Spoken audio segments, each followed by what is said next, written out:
Hi, everybody. Welcome to English Digest. I'm Tom. Hi, I'm Stephanie. And today, as we continue with the month of June and the very hot summer, we're talking about traveling today. I guess summer's a good time to travel if you have time off from school or from work.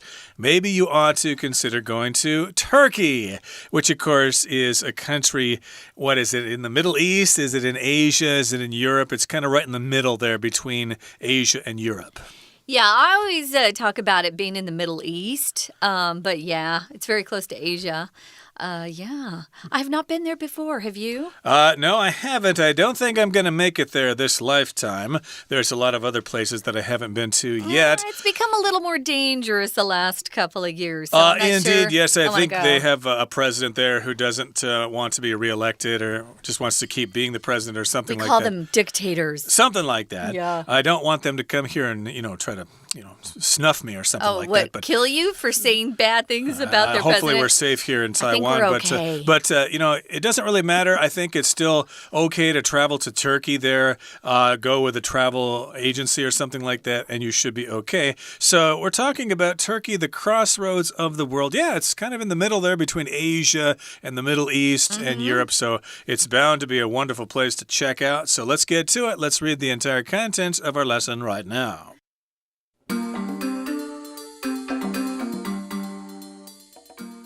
Turkey, found on the boundary of Europe and Asia, is one of the great crossroads of the world. Its strategic position as the gateway between the Mediterranean and Black Seas has molded this country into a fascinating hub of different peoples, arts, and cultures. Even now, this history-rich land is one of the world's top tourist destinations. Turkey is one of the oldest inhabited areas of the world. It has been ruled over the centuries by Hittites, Phrygians, Lydians, Greeks, and Persians, and was also one of the most important provinces of the Roman Empire. In fact, more Roman ruins can be found in Turkey than in Italy. When Roman Emperor Constantine I converted to Christianity in 330 AD, he moved the capital from Rome to Constantinople, now Istanbul. This ultimately led to the creation of the Byzantine Empire, which flourished until 1453, when it was overthrown by the Ottomans. Under the Ottomans, Turkey became part of one of the most powerful empires in the world. By the 1500s, the Ottoman Empire stretched as far as Hungary in the north and Algeria in the west. The empire lasted until the end of World War I, after which Turkey became a modern republic. The city of Istanbul, with one foot in Europe and the other in Asia, has always been a cosmopolitan mix of cultures. Istanbul is famous for its mosques, churches, and bazaars. Perhaps its best-known landmark is the Hagia Sophia, a fabulous domed church which was later converted into a mosque. The Hagia Sophia is now a museum, and travelers are free to enter and enjoy its magnificent dome, mosaics, and stained glass. There they can view the tombs of 5 sultans and learn about Turkey's long history. Okay, guys, we're talking about the country of Turkey, or as they like to call themselves, the Republic of Turkey. We're talking about Turkey's location as being the crossroads of the world. Sometimes we use this phrase. I've heard crossroads of the West. Where in the olden days, in the 1800s, primarily, when Americans would cross over and go out west from the east, where it was pretty wild, they would talk about certain places being the crossroads of the West. It's the crossroads of the world because it brings together Asia and the Middle East, and so you're quite close to either one of those areas. I typically talk about Turkey being more Middle Eastern than I do Asian by far, or even European. Although they've been fairly peaceful and not as involved with all these wars, but that has changed over the past couple of years with their president. So crossroads would just mean two things intersecting, kind of like an intersection on the road. We'll often give directions and say it's the crossroads are Heping and Fuxing. Like if I were giving someone directions, the corner of Heping and Fuxing is a crossroad between those two streets. Yeah, I believe that the French hypermart chain Carrefour, Carrefour, if you're speaking French, Carrefour. I probably slaughtered that terribly. I believe that means crossroads in French, I think. Don't quote me on that, though. Somebody told me that quite a while ago. I want to mention, if you say don't quote me on that, which we use a lot, it just means I'm not sure, so don't be telling people, well, Tom said this is true. It just means I'm not sure, so don't tell anybody else that that's for sure the truth. I'm not sure. So, yeah, I didn't know what that was. I still have not been to a Carrefour or Carrefour here in Taiwan yet. Yeah. I have been to Costco, but not Carrefour. Well, we're not talking about going shopping today, although we sort of are. We love that, though. If you do go to Turkey, you might do some shopping in their bazaars. Totally. We'll get to that in just a second, but here in the first paragraph it says, Turkey, found on the boundary of Europe and Asia, is one of the great crossroads of the world. So boundary just means something that is between something else.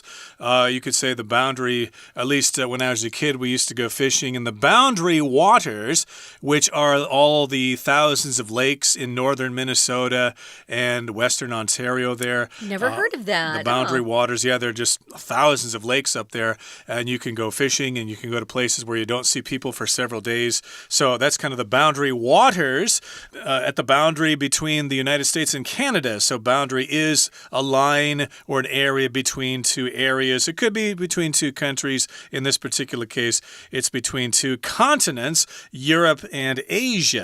When I was a kid, we were taught that Europe was a continent, but I kind of doubt that myself now. It's very much connected to Asia in my mind, but, it kind of depends on who you're talking to, but it's like a boundary between Asia and Europe. We also will often talk about school boundaries. Do you live within that school's boundaries? Which means certain people are allowed to go to a public school if they live in a particular area or neighborhood.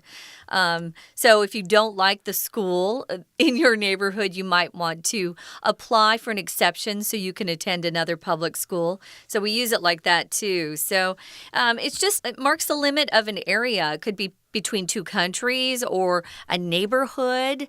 The difference between one neighborhood and another would be a boundary or boundaries because it's more than just one road or one street. It's usually kind of like a square shape or something. It's similar to the word border. Yeah. I've got such a long way to go to make it to the border of Mexico. Don't know that song. That's Christopher Cross. That was a hit when I was a kid. But in any case, yes, that's the line between Mexico and the United States. That's the boundary or the border there. They basically mean the same thing. Although if you are talking about political divisions, you'd say countries especially. you'd say border. Boundary is more of a theory, I guess, between Europe and Asia in this particular case, and it's a great crossroad of the world. Okay, now its strategic position as the gateway between the Mediterranean and Black Seas has molded this country into a fascinating hub of different peoples, arts, and cultures.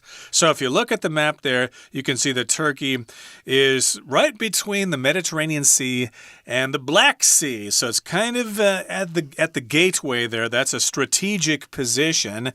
Strategic means it's important if you're, I guess, trying to take over another country or something like that. Various Pacific islands were of strategic importance to the United States during World War II. Otherwise, they couldn't launch bombing raids onto Japan. Like Guam was very strategic during World War II. Right, and it says that this position has molded this country, Turkey, into a fascinating hub of different peoples, arts, and cultures. If you mold something, it just means you're influencing something or shaping it. You can actually talk about a literal mold.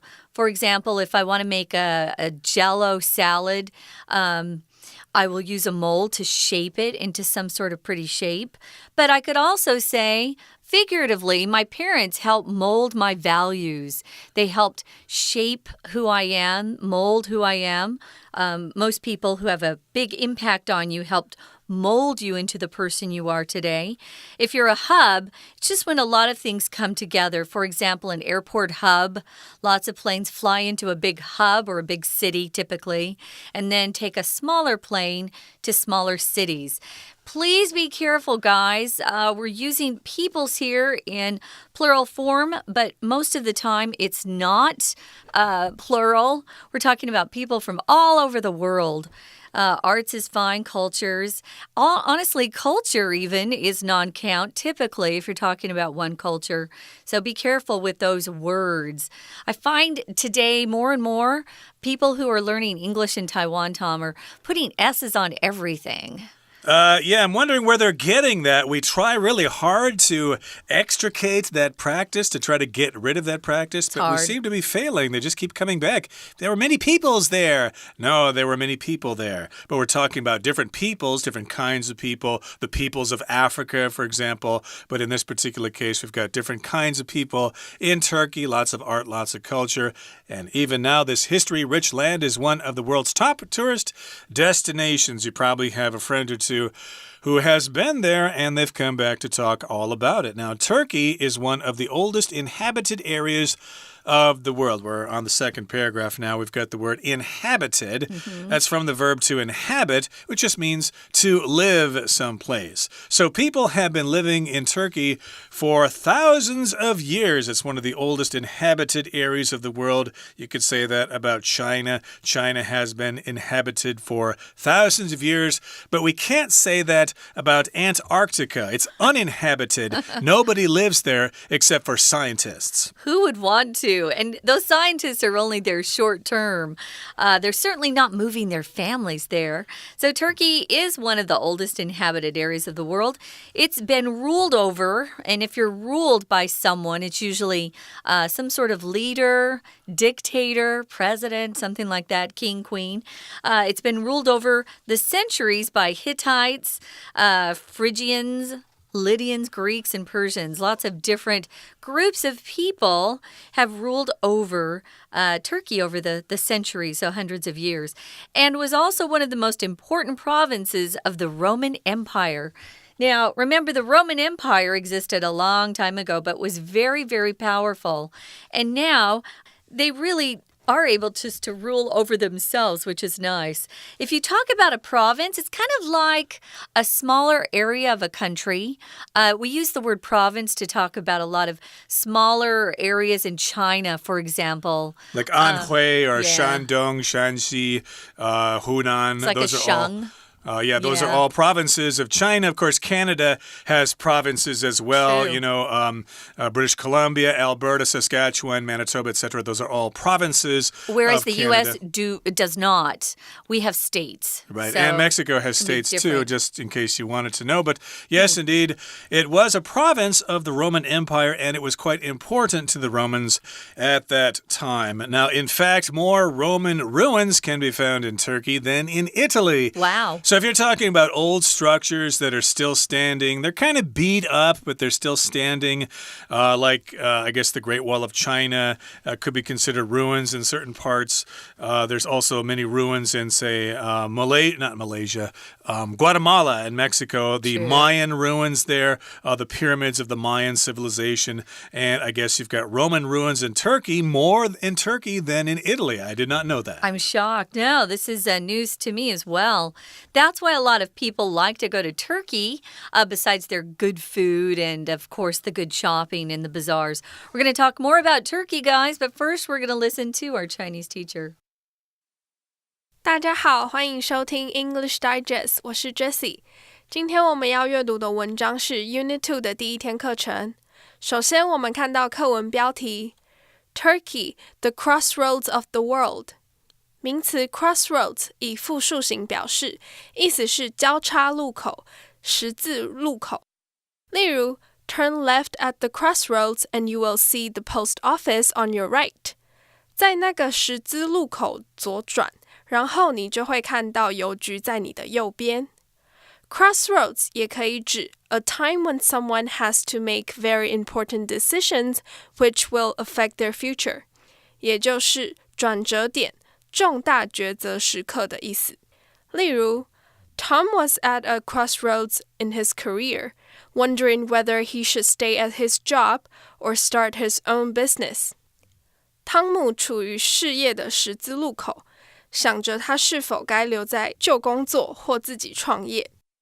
我们看到第一段的第二句 Its strategic position as the gateway between the Mediterranean and Black Seas has molded this country into a fascinating hub of different peoples, arts, and cultures. 土耳其作为地中海和黑海间的门户，其战略位置将这个国家塑造成一个有着不同民族、艺术与文化的迷人中心枢纽。动词 mold 有使成型、塑造的意思。片语 mold A into B 是指将 A 塑造成 B。例如 The coach wanted to mold these beginners into professional tennis players. 这位教练想要将这些网球新手塑造成专业选手。Mold 也可以做名词用，有模子、模型、常规的意思。片语 break the mold 就是指打破常规。例如 The artist's paintings are popular with teenagers because he breaks the mold and incorporates what teenagers are interested in into his paintings. 这位艺术家的画作受到青少年的欢迎，因为他打破常规，将青少年感兴趣的事融入画作。我们接着看到第二段的第一句 Turkey is one of the oldest inhabited areas of the world.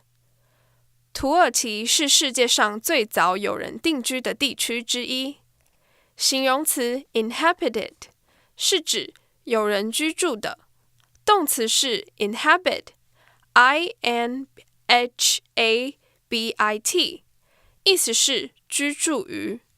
例如 The village is abandoned. There is no one inhabiting it. 这座村庄被遗弃了，没有人居住在那里。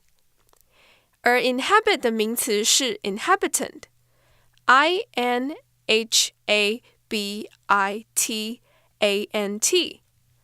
居民、栖息的动物的意思。例如The inhabitants of Taipei often complain that there are not enough parking spaces.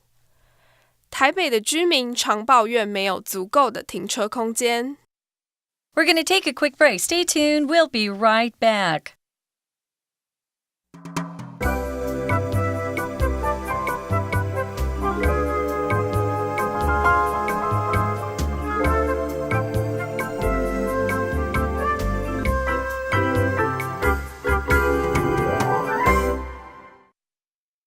Okay, we shall now continue with our discussion about Turkey. We're now talking a little bit about the history of Turkey. It's at the crossroads of Asia and Europe. It's got a strategic position there. It's molded into a fascinating hub of different people and cultures and stuff like that. And it's been inhabited for a very long time. And Turkey used to be a province of the Roman Empire. Now, when Roman Emperor Constantine I converted to Christianity in 330 AD, he moved the capital from Rome to Constantinople, now Istanbul. So this is a Roman emperor back in the time, and he converted to Christianity. He saw the light. He was converted. He became a born-again Christian, so he converted to Christianity. We use this word convert when we talk about changing religions. I used to be a Buddhist, and now I've converted to Islam, for example. You can convert to all sorts of different religions. You can also use it to talk about things that change shape or form. For example, a lot of sofas that you can buy nowadays can be converted into a sleeper sofa or a sleeper bed for guests who come over or in town. You just pull out that mattress and make it up as a bed. So it converts, my sofa converts to a bed. You're welcome to stay with me. So we use it like that as well. Some people have really cool toys that start out as cars cars. Is that what they start out as? And then they transform or convert into these kind of car without a top, basically. No, these kind of crazy things that are on in the Transformer movies, you know. You can I thought you were talking about a convertible car. Oh, and there are convertible cars where the top roof or hood of the car is soft and can be pulled down, and then you have a really nice, what do you call them without the hoods? An open-air car, I guess, where nice. you can see the people in there and stuff like that. You don't see them much in Taiwan, but... It's too hot and it rains too much here, although you do see them once in a while. Kind of fun. But yes, indeed, he converted to Christianity. He changed to the Christian religion in 330 AD. And so he moved the capital from Rome to Constantinople, which is now Istanbul. It used to be called Constantinople. I think that's a song, too. My father used to listen to that, although I can't remember how it goes. Don't know it. Yeah, okay, Constantinople, something like that. It's fun. But anyway. So this ultimately led to the creation of the Byzantine Empire. Ultimately is at the conclusion of everything, after everything was said and done, finally, or in the end, this is what happened. So ultimately, I could say, well, the party started off kind of slowly, you know, and it wasn't really very fun at first, but ultimately we ended up having a great time. So it changed over the course of the party. So we use it like that. Ultimate without the ly means kind of the best. Oh, it's the ultimate frisbee, or this is the ultimate knife you can buy. But remember, that's without the ly. So ultimately just means finally or in the end. Or you can also use it as at the most basic level, too. Ultimately, I could say, my sister wore my dress and then she left it on the bathroom floor. This is a real example when I was in 8th grade. And ultimately, it was her fault that the dress got ruined. So when you take away everything and all the conditions, the blame led directly to her. So at the most basic level, it was her fault. Yep, so ultimately, in the end, finally, the Byzantine Empire was created, and that flourished until the year 1453, when it was overthrown by the Ottomans. Okay, so that happened in the 15th century, and under the Ottomans, Turkey became part of one of the most powerful empires in the world. Yes, the Ottoman Empire was quite big, kind of centered in Turkey there, but it also spread out into neighboring areas, and they were around for quite some time. It was a really powerful empire, and by the 1500s, the Ottoman Empire stretched as far as Hungary in the north and Algeria in the west. Algeria is in northern Africa, and of course Hungary is in Eastern Europe there, so that's quite big, and the empire lasted until the end of World War I, after which Turkey became a modern republic. There were all sorts of changes in the Middle East after World War I. That's kind of why it's in such a big mess now. Yeah, part of the reason. So the city of Istanbul, with one foot in Europe and the other in Asia, has always been a cosmopolitan mix of cultures. This word cosmopolitan is similar to kind of like sophisticated. I know in Taiwan, I've recorded a lot of videos about Taiwan for foreigners that describe a big city being a metropolis, and it's very cosmopolitan, which means it's modern, you can get what you need there. It's not backward or, you know, kind of old-fashioned. It's really up to date. There are a lot of people there. It's usually a pretty big city if it's cosmopolitan. And here it says it's got a mix of cultures, and that's true. You can find just about every kind of culture right there in Turkey. Okay, so let's talk about the big city there, the city of Istanbul, with one foot in Europe and the other in Asia, has always been a cosmopolitan mix of cultures. So if you look at the map, you can see the city of Istanbul, and there's a body of water that goes through the city there. If you're in the western part of the city, then you're in Europe. Give me the eastern part of the city, then you are in Asia. So that's why we're saying it has one foot in Europe and the other in Asia. It's kind of straddling to continents. It's bridging or spanning to continents. Yeah, there's a spot in the U.S. that reminds me of home where you can actually have a hand and foot, so you're using all of your limbs and stand in 4 different states. So it's kind of fun. It's over by Arizona, where I'm from. Colorado, Utah, Arizona, and what's the other one? New Mexico, I think. Right. Any kind of a fun thing. And that, of course, it's kind of like the crossroads of those states and the boundaries of those states. Going back to the other word. You know what a mosque is? It's a church for people who believe in Islam or who are Muslim. So we call them churches, usually refer to people who are Christians. And bazaars are fun. They are filled with things that you can buy. Actually, you can find bazaars also in Thailand. I found a lot of outdoor and indoor bazaars. A lot of the bazaars are in Thailand outside, but it's people bringing their goods to sell to other people. And you can get some bargains. It's usually not real expensive, and it's certainly not as formal as, for example, a department store. Exactly. So, yes, you've got lots of choices there. It's got a mixture of things, mosques, churches, bazaars, etc. That's why we're describing the place as being very cosmopolitan, a mixture of all sorts of things. And perhaps its best-known landmark is the Hagia Sophia. I hope I said that right. It's a fabulous domed church, which was later converted into a mosque. If something's domed, well, it has a dome. I guess you can describe that about the museum there in 228 Park there? It's a shape that looks like half of a basketball that's been, a basketball that's been cut in half. That's a dome. Okay, so it used to be a church, but now it's a mosque. And the Hagia Sophia is now a museum, and travelers are free to enter and enjoy its magnificent dome, mosaics, and stained glass. Mosaics are like pictures on walls, and stained glass, you find those in churches, so it's probably pretty cool to look at. Pretty. And there they can view the tombs of 5 sultans and learn about Turkey's long history. Of course, a sultan is a leader in Islam. Okay, that brings us to our explanation for today. Right now, we're going to hear from our Chinese teacher. 第3段提到土耳其曾被罗马皇帝统治过。我们看到这一段的第一句 When Roman Emperor Constantine I converted to Christianity in 330 AD, he moved the capital from Rome to Constantinople, now Istanbul. 当罗马皇帝君士坦丁一世在西元330年转为信奉基督教时，他将首都从罗马迁至君士坦丁堡，现在的伊斯坦堡。动词 convert 在本句是改变信仰、皈依的意思。例如 Jerry was a Christian when he was young, but he converted to Buddhism later in life. 杰瑞年轻时是基督徒，但他后来变成佛教徒。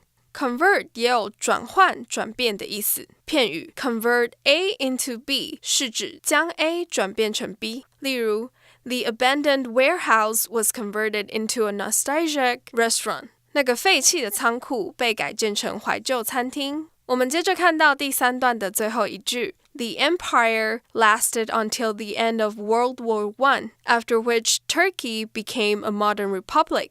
此帝国延续到第1次世界大战结束，在此之后，土耳其成为一个现代共和国。关系代名词 which 是代替前面提到的一整件事。当关系代名词的先行词为前面的一整件事时，此时关代只能用 which， 不可以用 that， 而且关代前面要加逗号，为非限定用法。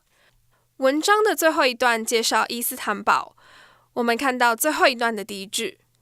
The city of Istanbul, with one foot in Europe and the other in Asia, has always been a cosmopolitan mix of cultures. 跨足欧亚的城市伊斯坦堡一直是一个国际性的文化熔炉。形容词 cosmopolitan 是指世界性的、全球的。例如 New York is a cosmopolitan city. 纽约是个国际城市。以上就是今天的课程，谢谢大家收听。That's it for today, guys. We hope you learned a little bit more about Turkey and perhaps got excited to go and see it with your own eyes. It sounds like a fun trip. Go in a group. It's probably a little safer. For English Digest, I'm Stephanie. I'm Tom. Goodbye. Bye.